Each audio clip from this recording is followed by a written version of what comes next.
All right, it is 9:01, so we'll call the meeting to order. Thank you everybody for joining us. Oh my God, that baby is cute. Welcome to the Community Partnership. We are going to start in the way that we always do with introductions. So that introduction is your name, organization, role, and then something that you're grateful for. And we take approximately 40 seconds for that. So I am going to start on the Zoom. And Michelle, you're my first Hollywood Square, so I'm going to start with you. It's free, Michelle. Oh, sorry, Michelle Treya. And puppy. Uh-oh, now she's froze. Her internet's been active. So, Miss Vaughn joined my family this week, and she's new, she's great, she's getting along with my one-eyed maniac cat really well, but she's very tired. Awesome, thank you, Michelle. Michelle Richling. I hope I said that right. You did, Awesome. thank you. Michelle Richling, I'm the Family Support Program Director at Prevent Child Abuse Vermont. I love seeing the puppy. We had a golden that we lost this fall, and I've been, every time I open social media, I see puppies, so this is just like yet another sign that I need to get a puppy.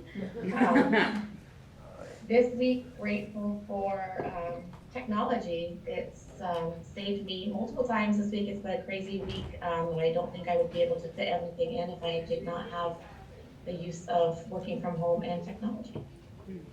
Awesome, thank you, Michelle. Beth. Hey everyone, I'm Beth Whitlock. I'm the newly hired, as of last week, operations manager for the prevention network at United Way. And this week, I think the last couple of days, I am grateful for some slightly warmer temperatures. It feels kind of nuts when 20 degrees feels warm, but that is where we are. Thank you, Beth. And this is your first meeting? Yes. Awesome, welcome. Where's that party hat emoji? There we go. Welcome, welcome. Brendan, great to see you. I love the picture with V4 yesterday. Oh, nice, thanks. Hi, everyone. Brendan McCormick, Outreach for Sonic 2 Treatment Facility. Grateful for health today. Good to see everyone. Awesome, thank you. Melissa. Hi, good morning, everyone. I'm Melissa Seymour from Rural Community Transportation, known as RCT. I'm the call center manager here, and I'm grateful for the sun shining. It was snowing on my way to work, so it was nice to see those snowflakes end and the sun come out. Awesome, thank you. Peter. Good morning, everyone. Peter Andrews, Grant Recovery Center's outreach coordinator for the state of Vermont. This week, I'm just grateful to be home, and we've got the father-daughter gala tomorrow night, so I'll be able to attend that with my daughter for the first time in 3 years with my sobriety. So pretty awesome. Awesome, thank you, Pete. Stephanie. Good morning, Stephanie Comstock, the Director of the Basic Needs Programs at Spectrum Youth and Family Services, and today I'm grateful for Bobby Powell and pulling together the Uniting for Community event on Sunday that raised over $5,000 for Spectrum, which was a really fun event of tattoos and art and vendors, so it was really awesome. Awesome, thank you, Stephanie. Zoe. Hey all, I'm the Community Engagement Coordinator at United Way of Northwest Vermont, and I would say the sunlight, like others have said, and also some incredible live music I've gotten to see recently, so the musicians who played. Awesome, thank you, Zoe. Michelle Bassett. Hi, I'm Michelle Bassett from the Abenaki Nation of Missisquoi. I'm the Advocate Outreach Coordinator for Sexual Domestic Violence, and I'm grateful for family. Thank you, Michelle. Catherine. Yeah. Good morning, I'm Catherine Dimitrick, Executive Director of Northwest Regional Planning Commission, and I am definitely grateful for all the sunshine. Awesome, thank you, Catherine. Haley. Hey, good morning. Nice to see everyone. I know it's been a while. I'm here from the Working Bridges team at United Way of Northwest Vermont. My friend and I have been painting some really silly murals lately, and I'm grateful for that because it's been a really fun thing to do while the weather's been so cold. Awesome. Thank you, Haley. Liz. Hi, Liz Jarvis. I'm the Resource Access Manager for CCV. In this case, helping coordinate services at our Student Resource Center in St. Albans. Today, I am grateful that my partner patched up a hole in our office slash laundry room because it is not as cold in here and we didn't have any mouse visitors this night. Thank you. Marissa. Hi, I'm Marissa Darling, she, her. I work for the state of Vermont in the Office of Economic Opportunity, and I'm grateful for the sun. Awesome. Thank you, Marissa. Sarah. Good morning. I'm Sarah Hall, the RN Care Manager at Savita Health, and I am thankful for heat and shelter and some cold weather coming up. Thank you, Sarah. Susan. Good morning, everybody. I'm Susan Edwards. I'm the Career Pathway Entry Program at CCV, where we help Vermonters gain employment. I am grateful for a working vehicle. Awesome. Thank you. Marianne. I'm Marianne Damasio. I work for the Community College of Vermont. I'm thankful for my mother-in-law who taught me how to knit because that keeps my lap warm in the winter. Awesome. Thank you, Marianne. Deb. Hi, I'm Deb Coyle. I'm a supervisor at Agewell, and I am thankful that I get to go on vacation on the 14th to Florida, but I don't know how warm it's going to be, but it'll be warmer than here, hopefully. Yeah. Awesome. Thank you, Deb. Matthew Lyon. Hello everyone, sorry I can't be with you in person, normally I would be. I'm the Enhanced Mobile Crisis Clinician here at NCASS, and today I am incredibly thankful for my dog, who is an excellent space eater. Thank you, Matthew. Matthew LaFleur.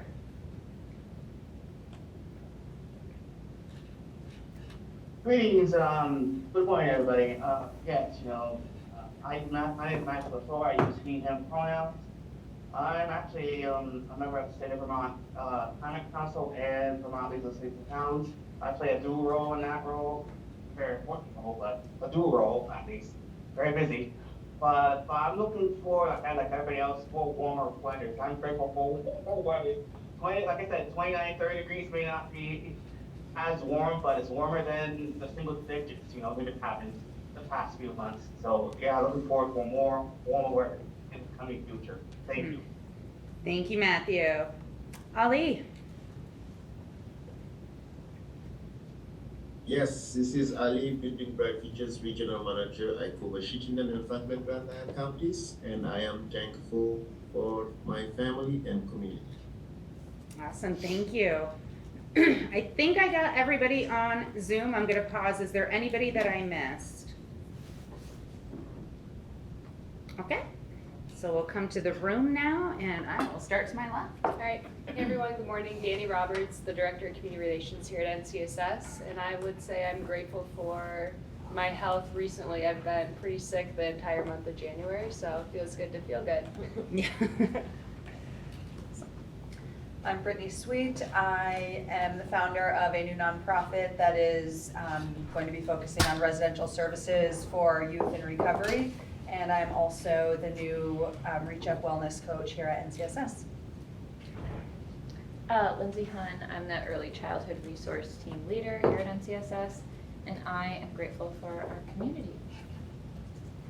I'm Kathleen Shadow. I'm the Rector at Holy Trinity Episcopal Church in Swanton.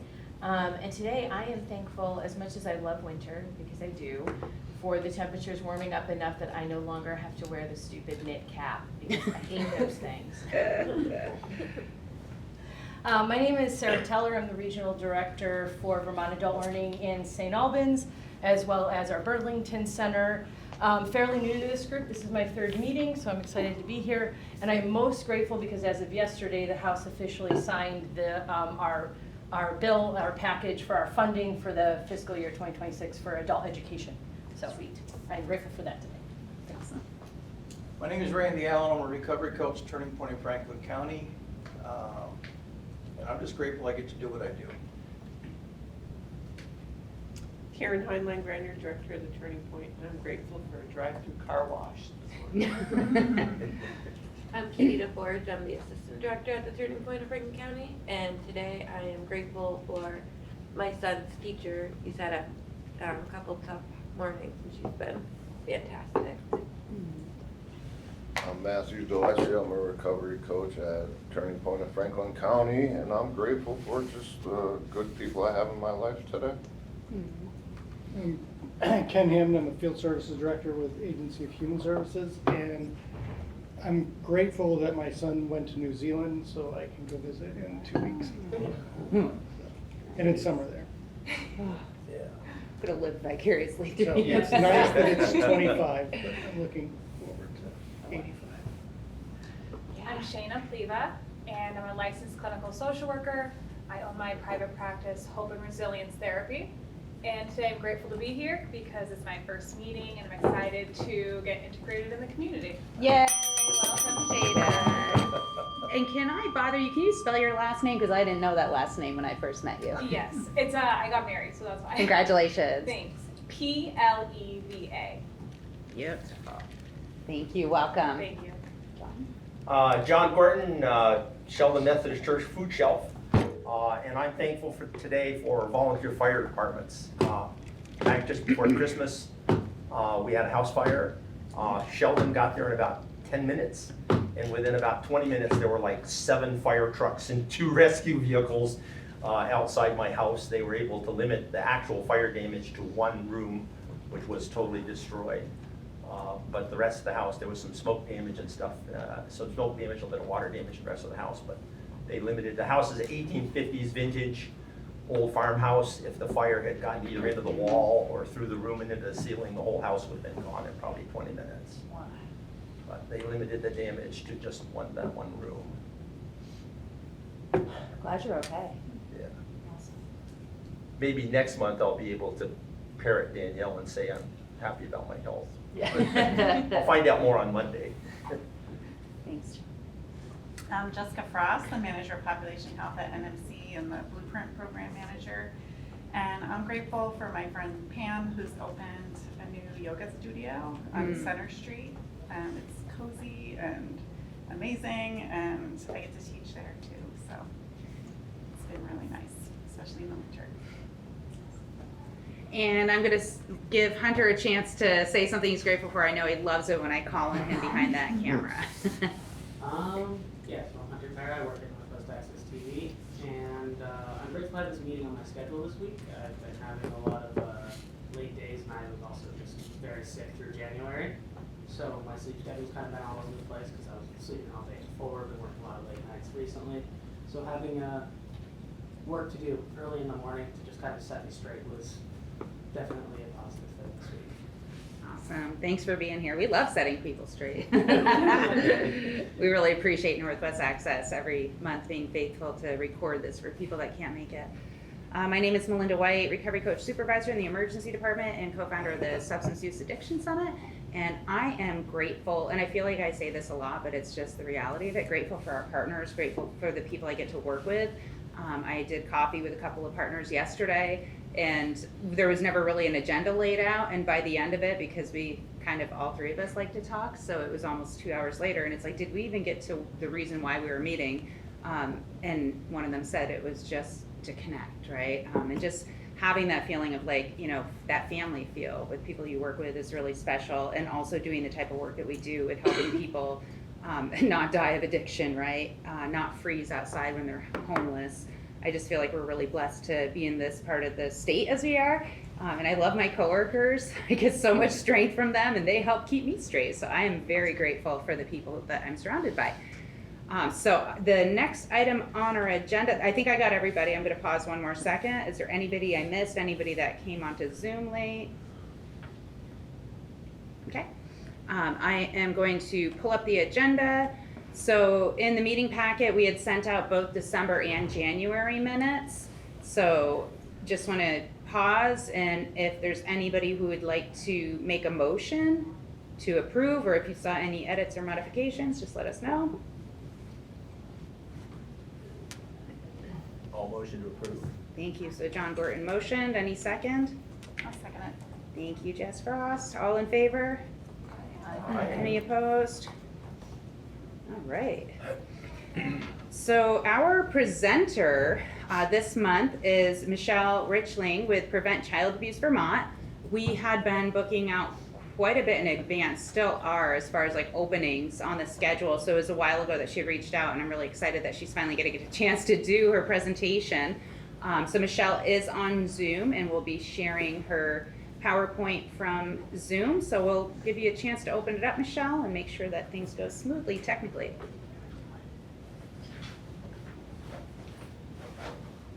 Oh, and I'm going to record this, so. Is everybody able to see my screen? We can, thank you. Fantastic. Again, I'm Michelle Richling from the Family Support Programs at Prevent Child Abuse Vermont. I'm just going to minimize this so I can see. On to the next slide here.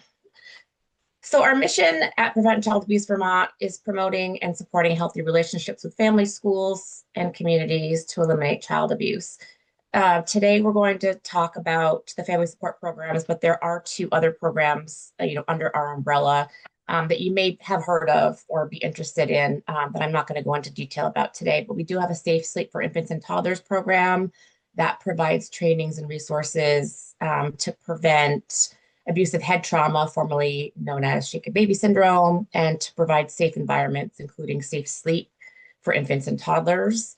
And the Healthy Relationships Project is another program that we offer that is a prevention-based initiative dedicated to protecting children from sexual abuse, mostly by empowering the adults around them. So we offer many trainings through that. And if anyone's ever interested in learning more, I can certainly connect you with the director of that program.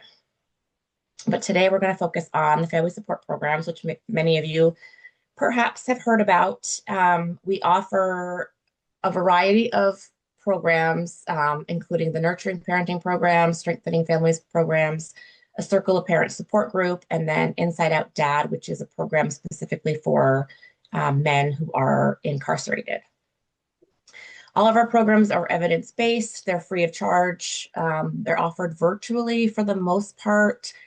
Years ago, before COVID, everything was in person, and now we really struggle to get in-person groups going. It isn't impossible. We've had a couple of successful ones happen in the last several months, which is exciting. But for the most part, people are really attached to the virtual programming.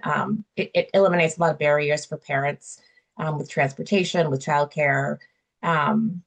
So it is a pretty big commitment. Our classes meet for 1.5 to 2 hours for approximately 14 weeks. And that's a long time. So the virtual is a nice way to accommodate people and kind of meet them where their needs are. We do offer laptops for families who do not have access to a laptop so they can participate. We do have a donor that has donated hundreds of refurbished laptops to us. So we mail those out to families upon request, and then they're theirs to keep after the program. So that has been a really great part of what we offer. Our programs are discussion-based. So each program really, there's a curriculum to follow, but it's not, a lecture. It's really asking people, what do you know about this topic? Sharing their own experiences, and each group can take on a life of its own depending on who's in the group and what the needs are.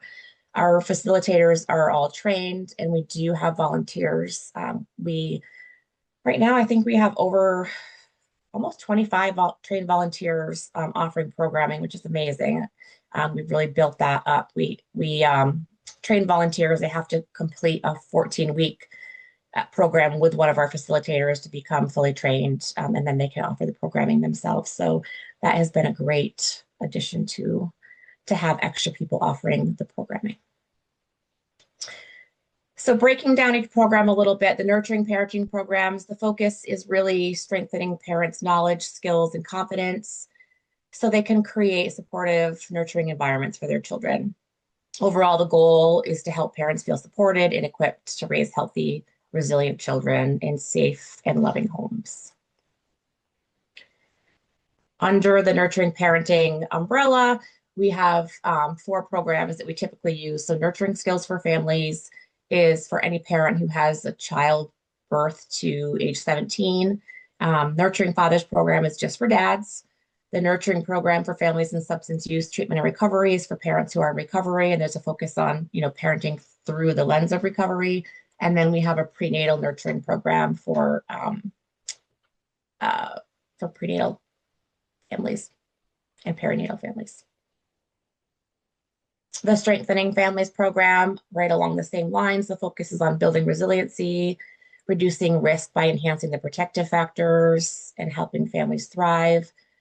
Overall, the goal is to strengthen family functioning, reduce stress and isolation, prevent child abuse and neglect by creating supportive, connected, and empowering families. And like the nurturing programs, there's 3 different Strengthening Families programs we offer: the birth to 5, ages 6 to 11, and then the teens program, age 12 to 17. And the Circle of Parents Support Group is a professionally facilitated peer-led support group. So there's no curriculum. It's really just parents come to the group with, talk about whatever their current needs are. Facilitators usually have, some topics that they can bring up if nobody has anything to talk about, which is very rare. But it's really led by the parents, for the parents. And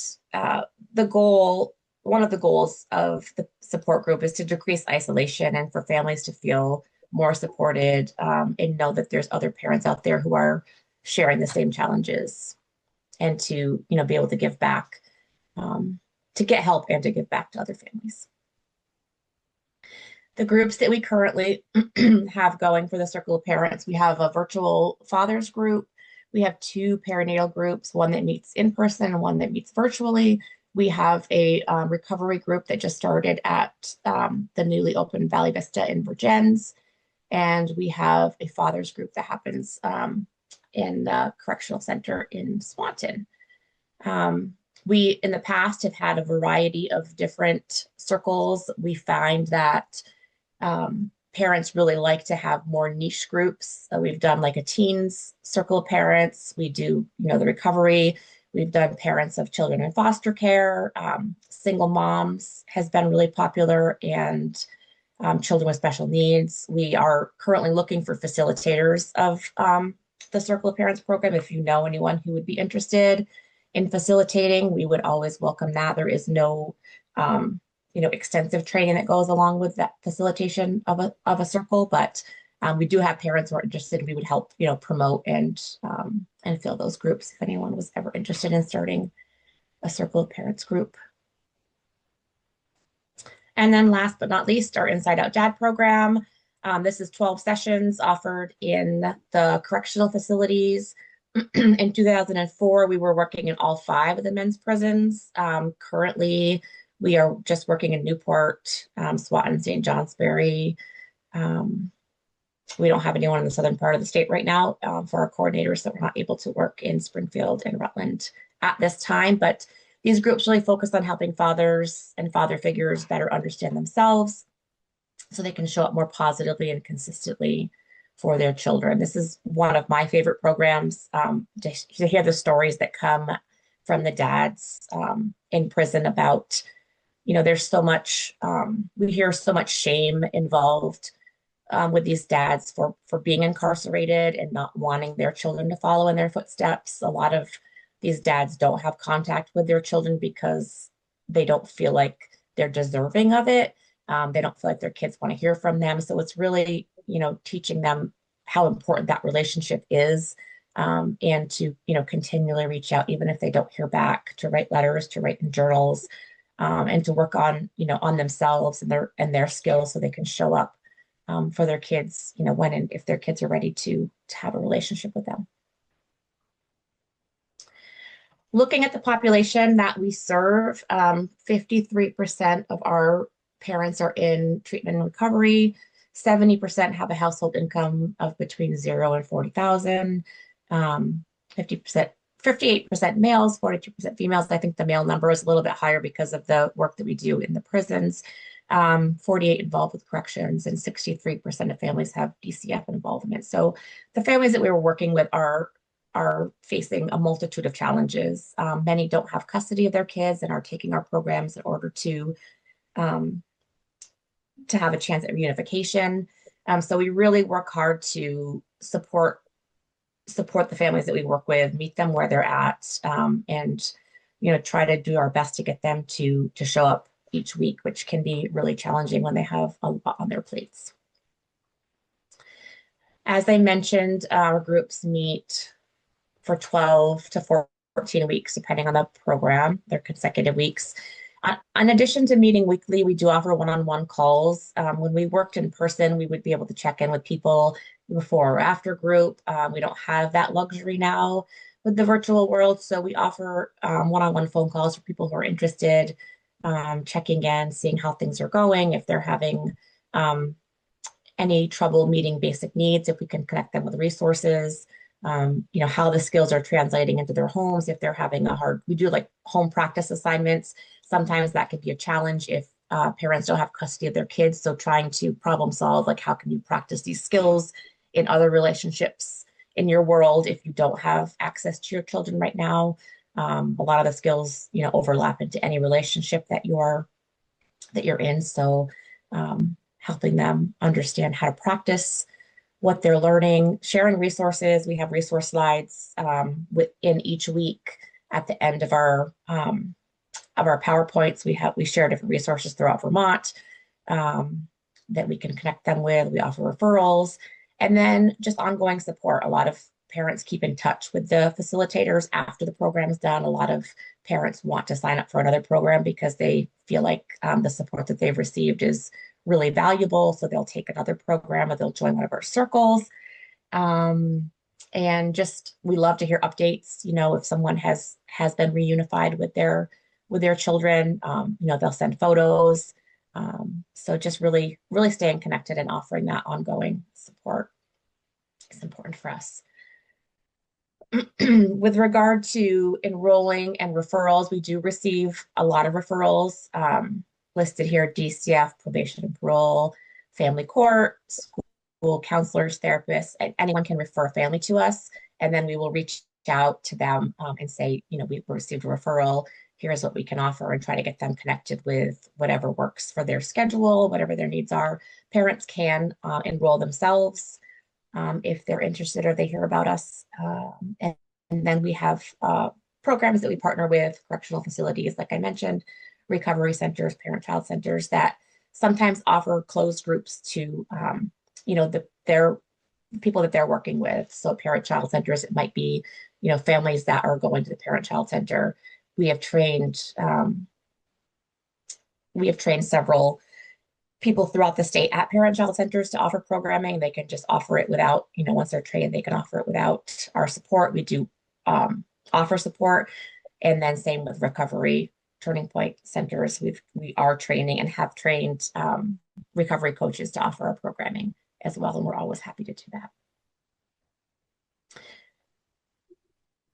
Programs offered, as you can see from this chart, we offer between 50 and 60 programs a year, which is pretty substantial considering they're approximately 14 weeks long. In 2024, we had a one-time funding that helped us hire more coordinators to offer more groups, but typically we're right around 50 programs per year.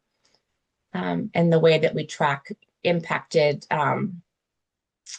individuals is we track the number of parents that we work with, obviously, but we don't work with children directly, but we track the indirect impact of the children. So we count the number of children in each family to track how many impacted. Our outcomes, we do pre and post tests of all the families that we work with. So these are the 5 constructs that we measure listed here. And you can see the pre-test, the post-test, and the percent change. So the numbers, to kind of break those down a little bit for you, if the numbers are like within like 1 to 3, it's parents are at high risk for abuse. If their numbers are between 4 and 7, they're at moderate risk, and then 8 to 10 is low risk. So you can see, the change in parenting beliefs and attitudes from the pre-test to the post-test. And then obviously we hope that this change continues into the future. We haven't had a lot of opportunity to measure what the future brings for families. We did do have some UVM medical students do some surveys for us with families for 6 months, 12 months, 18 months out. We had a really hard time connecting with families at that point as phone numbers and emails had changed. So we didn't get a ton of responses, but the responses that we did get were very positive. So that was really encouraging. Ways that organizations can partner with family support programs. Anyone, like I said, can refer participants to one of our many groups. Organizations can gather group participants that we can facilitate a program, like one of our facilitators will facilitate the program, or we can train someone from the organization to become a trained facilitator. So there's a variety of ways that we can partner or just do referrals. If anyone's interested in our funding sources, these are some of the places that we do get funding from. Thankfully, we don't receive a ton of federal funding, so those cuts haven't really impacted us. But I think everyone is competing more and more for the same statewide funding. So that has been trickier. We have had to make cuts due to lack of funding, and we're looking at some funding cuts. Looking at the governor's proposed budget this year, we're looking at some funding cuts that we're hoping that changes. Looking at parent-reported outcomes. These are surveys that we do after each of our sessions with families, and here are just some things that people have shared. They're feeling interested, inspired, hopeful, emotional, powerful, educated, confident, and overwhelmed. It's not always good feelings that come out of it. Sometimes it's very overwhelming. But for the most part, a lot of people are reporting just feeling really, really supported and hopeful. I added a couple of testimonials here, that are along the lines of what we typically see. I can read them if you aren't able to see them. The first one, sometimes I don't feel like joining class, but once I join, I'm always so happy I did. It helps keep me stay sober. This is an actual quote. It helps me deal with the guilt that I have for missing so much of my children's lives due to my addiction. This class is amazing, and I hope everyone has an outlet like this. So one of the things that we see time and time again is that people, in the beginning, they're a little bit grumbly about maybe they're mandated to come to our program, and they're just kind of like, this is one more thing I have to do. Let's get this over with. And then by the end, they're just feeling super supported and really connected. And like I said, many people just want to sign up for another group because they feel like this is such a great outlet for them. And then the second testimonial, this week's group helped me realize that I need to practice accepting and acknowledging my own emotions first. The next step is to acknowledge my children's emotions and child's emotions and help them understand how to process them in healthy ways. But if I can't acknowledge my own, I can't acknowledge my son's or teach him how to do it himself. This is something that I'm working hard on improving for myself and my family because I now understand how important it is. So lots of testimonials like this of positive feedback, aha moments, and moments of realization of parents really understanding that they have to, acknowledge their own feelings and help themselves so that they're able to support their children better. Excuse me. Some of the Circle of Parent surveys reflect a feeling of community, a safe space to share feelings, really enjoying having shared experience with others and realizing that they're not alone in this, feeling supported. The non-judgmental comes up a lot, really having a space where they don't feel like they're being judged. knowing that I'm not the only one struggling with parenting, that's a big one, and hearing that my child's normal. I think a lot of parents think that, what they're facing isn't normal or isn't being experienced by anyone else. So it's really powerful for them to hear that other people are experiencing the same things. I put together a little FAQ. These are a lot of questions that we get from families, and I can just kind of go through them quickly, and then I can answer any questions that anyone has. So who can enroll in our programs? Anyone who is a parent can enroll in our programs, or a caregiver. We get a lot of questions about how many groups a participant can miss and still receive a certificate of completion. So most families all families who are mandated to take our program need a certificate of completion. We do allow parents to miss 2 groups and 2 of the 14 and still receive our certificate. We do understand that things come up. We try to work with parents as much as we can to offer makeup classes. That's the next question. They aren't as powerful as, participating in the group, but, in extenuating circumstances, we will offer makeup classes if that is necessary to get them, to the finish line. If a parent misses too many classes, they can re-enroll in another class, or they can get a certificate of participation, which doesn't show that they completed, but it shows how many of the classes that they did complete. Our group's confidential, absolutely. We don't share any information other than, and this ties into the next question, do we share information with DCF? All we share is attendance, so we don't share anything personal or give any other information other than, this parent has attended this many groups, is showing up each week, or they're not showing up. That's all we will report out. If there's someone in the group that somebody knows, we have a conversation with both participants and find out if this is, something they're comfortable with. It is a confidential group. We do ask everyone to keep everything confidential. We've had, I think I can remember one, maybe 2 instances where we've had to ask someone to leave a group because they didn't keep something confidential, but for the most part, people are really great about keeping things confidential. And that's one of the pieces of feedback that we've gotten from participants about doing the virtual groups, is that when groups were in communities, they might be in a group with a lot of people they know from their community, and they might not feel as comfortable opening up about things that are challenging. Whereas in virtual groups, they're with people from around the state, so they feel more comfortable talking openly. Couples can participate together.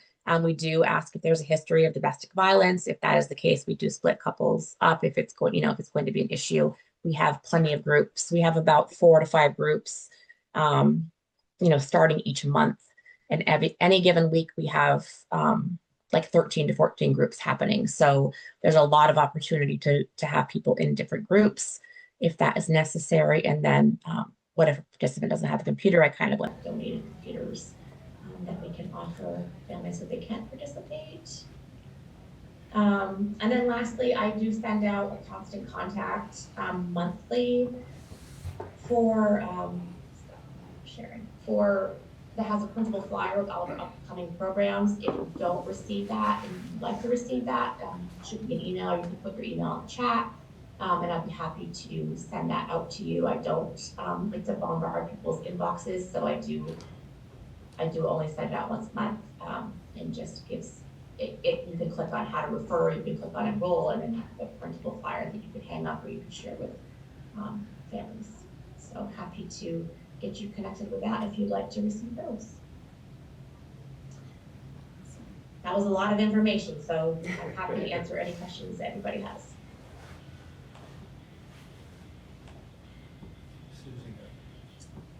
No, I have a question too, but there's. Okay, Thank you. Yeah, Ali? Can I ask a question? Yeah? Yeah. Absolutely. Thank you again so much. I think a lot of great resources on your website, and it seems that you're doing amazing work supporting all Vermonters. Something that I have noticed is there is no program or services for those who are non-English speakers. The website is not translated, and I was wondering if you are working with the Vermont Language Justice to basically maybe do some work around accessing all Vermonters. Yeah. Yeah, so we have done, we have worked with translators to translate during groups. It isn't something that has come up a lot, and it's something that we would, we would love to work with, more new Americans and have, that would be a great, opportunity for us. It just hasn't come up a lot. Our website, at one point there was translation. We are in the process of redoing our website because we're just there's a lot on there, and there's a lot you can get lost on there really easily. So that is something that we're a goal for this year, is to make that more accessible and for more translation services on the website. But yeah, that is a great something that we're working towards, and that we would love to do more of. I should also mention that we're going to be putting out a survey soon regarding our name. One of the things that we get a lot of feedback on is, being under the umbrella of Prevent Child Abuse Vermont, it can be really hard for partners to want to refer families to us, because it can kind of feel like, you might be accusing someone of harming their child. You might be like, they might be like, why are you referring me to this parenting program? Do you think I'm harming my child? Do you think that I might harm my child? This came up a lot when we put out our prenatal program. We had a lot of people who were interested in referring pregnant moms, but they were like, I don't really know how to approach this. So we are looking to kind of branch out with our own family support website. We're still under the PCDT umbrella, but we've really switched a lot of our language to be family support and supporting and Safe and Happy Childhood's logo for that reason. So we are going to be putting out a survey to partners and to parents to get feedback around our name. So if you'd like to receive that survey, definitely let me know, because I'll be sending that out. That's just a little side note. Thank you very much. And the last question is specific to what are the challenges that you are encountering as an organization, if it's not funding or staffing? What are challenges that you try to solve? To be able besides staffing and funding, you mean? Yeah, besides funding and staffing. Yeah, what are other challenges you're trying to solve as an organization? Those are the main ones. I mean, I feel like we have, we're getting a lot of referrals. We're working with, a lot of families. We have a ton of resources. We published the Vermont Home Companion, which has a lot of resources that we share out with families. So really the staffing and the funding are our biggest obstacles. I would have said before, finding volunteers was something we were struggling with, but we've really had a lot of luck with that recently. Our volunteer numbers are growing, which is super exciting. Awesome, thank you, Michelle. And I know we had a question in the room, and just a heads up for people in the room, so we're swapping computers because one of the computers is wanting to take a break from us. So if you see two screens, it will eventually be down to one. John. Hi, I was wondering if you had similar experience. So Michelle, back many years ago, Michelle Bissett and I were doing a parenting class with 4 families. And they completed the course, and when they completed the course, they wanted to continue getting together with us. So we basically said, okay, we'll keep meeting as a support group. Well, then all 4 parents were reunited. Their children, all 4 parents had their children reunited with them.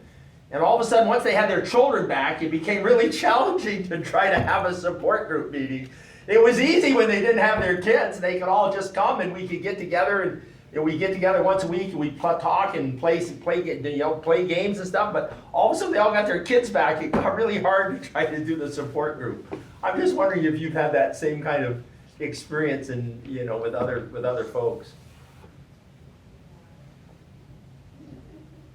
Oh, you're muted. Whoop, hold on a second, we lost your volume. Hold on one sec. Recording in progress. To the communities that I serve across Vermont too as well. I think that I started. They didn't hear a word you said. Thank you very much. Absolutely. Oh, she didn't hear what I said? Just went on with the meeting. I think they can only hear each other. Oh, okay. Okay, guys, so we just switched over in the main room. I apologize because we didn't hear that last share, and also John was here sharing and you didn't hear us, so we have a little bit of technical stuff going on, but we are back. I think we lost our camera too. Was that last question done so the person in the room can ask? Okay, perfect. All right, try. Okay, so John Gorton has a question. All right, so I get to go Yeah. back again. I'm just curious if you had similar experience. Back many years ago, Michelle Bissett and I were doing a parenting class with 4 sets of parents. When they finished the course, they wanted to continue meeting. So we continued meeting, weekly. We would get together, talk, like play game, whatever. Then all 4 families were reunited. All 4 of them got their children back, reunited. And all of a sudden, when they got their children back, it became very challenging to try to get together for a support group. It was easy when they didn't have their kids. They, oh yeah, we'll all come on Tuesday night and we'll spend 2-3 hours and have fun. Well, all of a sudden, when they got their kids back, it became very difficult to try to do the support, try to get them together with a support group, because some of them had some, fairly young kids, like 3 and 4 years old, and some really little kids. So it was like, okay, this doesn't work anymore for us. Now that we have our kids back. I was just wondering if you had similar kind of experience with. Yeah, and we do, we have families who do have, their kids, and we have volunteers. We have organizations who have found volunteers that do offer childcare. So we do offer stipends, like PCABT will offer stipends to pay people for childcare, to pay volunteers for that. It is challenging to find people who, can commit to that week after week, and especially the same people. You don't want to have, childcare providers that change every week, especially if you have really young kids. So it can definitely be tricky, but we try to work with it as much as we can. Well, if you want to pause 1 second, I can get it back. Excuse me. Okay, we're just, thank you again for your patience on Zoom. We're just switching devices again, so everybody in the room can see you. Switching devices again. All right, so what are the ears on you?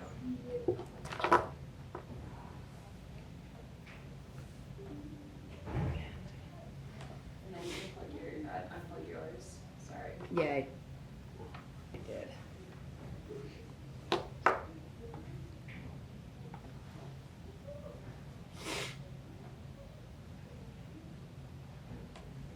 There it is.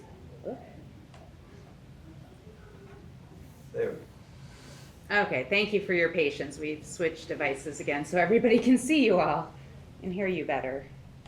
Okay, were there any other questions for Michelle? All right, and I saw something in the chat. Yes, please send us that survey link. Oh, okay, and it looks like when we were not able to hear you, there was a request for a survey link to be sent. Yeah, did you hear about the survey, or were you cut out at that point? We were cut out. If you feel like doing an instant replay, that would be great. I can go over that a little bit more, because it is important. So we've gotten a lot of feedback about, the name Prevent Child Abuse Vermont, how that can really be restricting for people to refer families to us. It doesn't feel great to, to make a family feel like you're accusing them of harming their child as they might harm their child. So we got a lot of feedback around this when we started our prenatal program. Had a lot of people wanting to refer, new moms or pregnant individuals to our programs, but we're like, I don't really know how to do that without making them feel like I'm saying they might hurt their child. So we're really trying to branch out. We use like family support programs more than we use PCABT.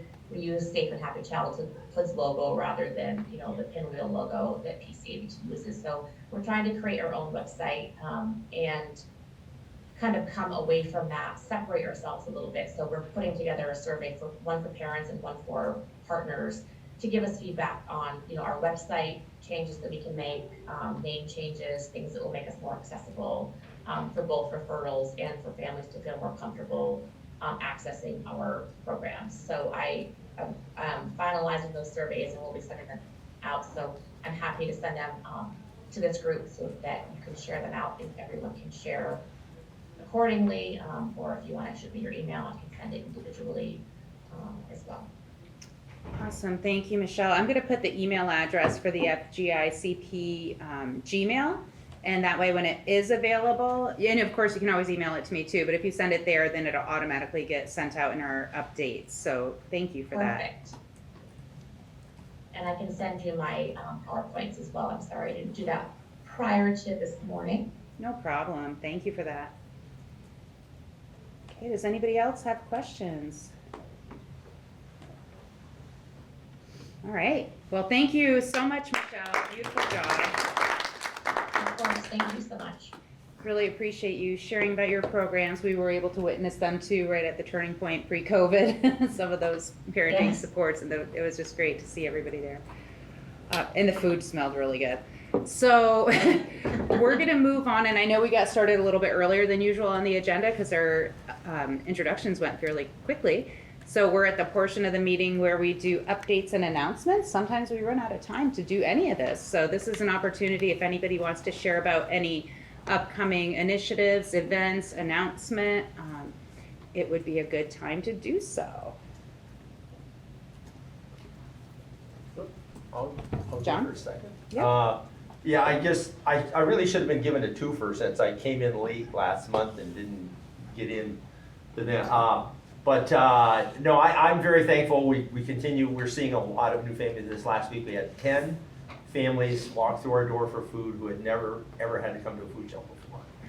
And I think food shelves across the state are all seeing that same thing. I feel very fortunate we have a lot of food. The selection isn't all real good. You've got to like pinto beans, black beans, refried beans, Great Northern beans, lentils. But we have a lot of food, and we do have a pretty good selection.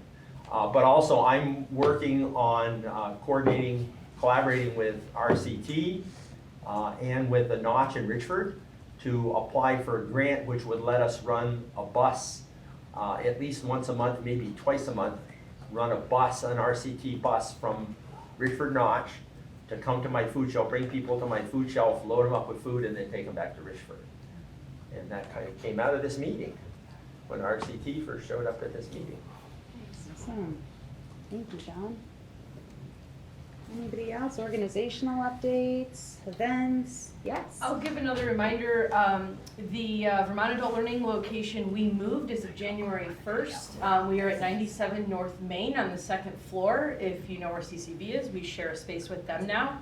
And so we've been running our operations out of there since January 5th. And we are there for multi-language learners, ELL instruction, GED pathway, and adult diploma program. So if you are looking to find us physically, we are downtown St. Albans now. Awesome. Thank you. And I see Susan Edwards, your hand is up. And we are working on the video, just so you all know. Oh, it looks like we got it. Thank you. We see you. Hi, everybody. So I just wanted to announce that the Career Pathway Entry Program is recruiting for our March 16th session. And what that looks like is folks get pre-employment support in the form of training, a class, access to certifications, and career support. So that starts March 16th. We're also working with employers to do on-the-job training. So that's something a little bit new with CPEP. And the pathways that we support are healthcare, human services, and manufacturing. So if you have any questions or have any people that might be interested in getting support to gain employment in those areas, feel free to reach out. Thank you. Awesome. Thank you, Susan. Yeah, Katie. We are starting a new Smart Recovery group, a second one on Thursdays at noontime.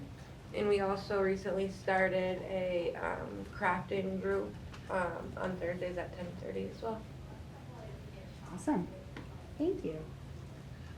I have one that applies and doesn't apply to here. It's an event that we're doing, but I'm really excited about it.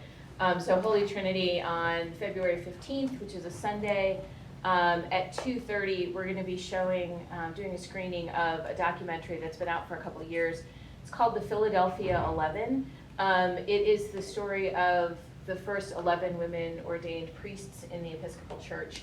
And it happened, their ordinations were irregular in that it happened before the General Convention of the Episcopal Church approved the ordination of women. And amazing women. I've been fortunate to meet one of them and have a lot of women clergy in my life who were ordained within those first 5 years. From 77, January of 77 is when they could start being ordained regularly. And I have a lot of women in my life ordained in that spot. And it's a really well done documentary, and it's fascinating. So come and join us. The doors will open about 2. We'll start the movie about 2:30. It's an hour and a half. It's not super long. And these women, what they did and the courage that they had, as well as the 3 retired bishops who ordained them, are why I can be here doing the work in the ministry that I do. So. Thank you, Kathleen. Okay, and I think I'm going to do a share on the screen just to give people the information. So Recovery Day at the State House is coming up next Wednesday, February 11th. So that is in Montpelier. There it is for those on Zoom.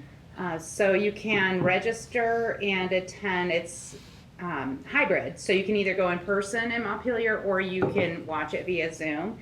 But that's been an annual event for quite a few years that includes advocacy on recovery, education. Often they have some testimonials built in there. So it's a really good time for anybody who's interested in recovery or wanting to learn more and connect with the recovery partners across the state. So Recovery Day at the State House next Wednesday, the 11th. Also on the 11th at the State House, they're doing the Disability Advocacy Day. And there's going to be, the time's from 8 to 4, and then there's going to be a film screening from 5 to 7. The theme is Write Disability Rights into Every Bill. So it's going to be focusing on integrating bills and rights into different policy areas. But should be, a big topic is going to be like housing and transportation. So all things that we're familiar with. Awesome. Thank you, Danielle. Michelle? Yes, thank you. So next Thursday and Friday, Hunger Free Vermont will be hosting a 2-part series training on how we can help support people that will be losing their 3 squares benefits due to the new federal work rules. So I'll make sure to send that to you to put in the notes. Yeah, any announcements that people are making, if you could send a link to the FGI partnership email, that would be great. Then we can make sure it gets out to everybody. Awesome. And I'll make one more announcement. So the 5th annual, which it's amazing it's already on year 5, the 5th annual Substance Use Addiction Summit this year is on Friday, July 31st, 2026. You'll see we're going to do another email blast in the next couple of days so organizations can register, and we're also seeking sponsorship so we can move forward with the event. It's been historically approximately 100 organizations that host booths to share about their work, and everybody here is invited. So I think about even like Michelle presenting today, we would love to see you have a booth and share more about your services. The more people, the better. You don't have to be like a specific addiction recovery service provider to host a table. We've had hireability, employment consultants, we've had healthcare, we've had organizations that address food insecurity. We really want to get as many resources and organizations out there as possible so people can learn about what is out there. And it is an event that's open to the public. There's no charge, there's no registration required to show up. And I'll say that part one more time because it gets confusing. We need you to register to hold a booth for you. But if you just want to show up, you can come. You don't have to register, and you can bring all your coworkers. I had one office that said, well, can I bring more than 2 of our office people? I'm like, bring everybody, bring your families. It really is to learn more about recovery.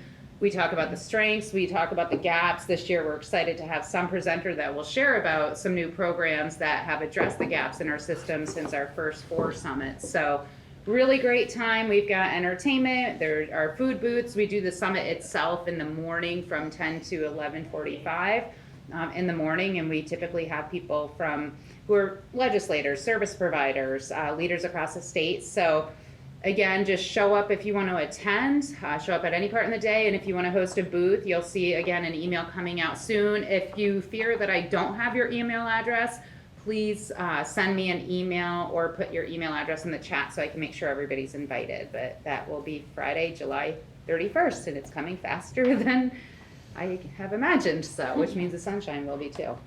Are there any more updates? Okay.